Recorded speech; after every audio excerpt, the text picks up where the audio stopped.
திருவண்ணாமலையிலேருந்து இங்கே பெங்களூர் படிக்க வந்தப்போ இங்கே இன்டர்ன்ஷிப் பண்ணணும் அப்படின்னு காலேஜ்லேருந்து சொல்லி இங்கே எனக்கு ரெக்கமெண்ட் பண்ணி ஈசி வெஞ்சர்ஸ் வந்ததுக்கப்புறம் எனக்கு ஹெச்ஆர் ஃபீல்டில் எதுவும் தெரியாது.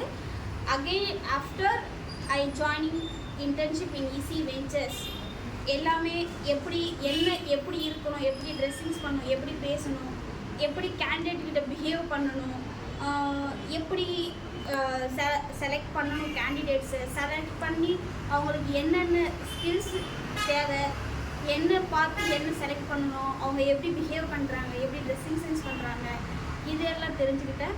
அப்புறம் இன்டர்ன்ஷிப்பில் நான் இங்கே இன்டர்ன்ஷிப் பண்ணும்போது நிறைய ஜாப் ஃபேர் இருக்குது. ஒன்று Palace Ground, another one is NNKV college, another one is Oxford college. அங்கே நிறைய 2018 pass out, 2019 pass out, 2020 pass out எல்லாருமே இன்னும் வேலை கிடைக்காம இருக்காங்க. நான் ரியலைஸ் பண்ணது என்னன்னா, இப்போது ஆஃப்டர் நான் என் படிப்பு முடிச்சதுக்கப்புறம் என்ன பண்ணணும், என் கரியரில் நான் எப்படி இருக்கணும்ன்ட்டு இங்கே வந்து தெரிஞ்சதுக்கு இந்த ஆப்பர்ச்சுனிட்டி கொடுத்ததுக்கு சந்தோஷம் இருக்கும். ஈஸி வெஞ்சருக்கும் ரொம்ப தேங்க்ஸ் பண்ணுறேன். தேங்க்யூ.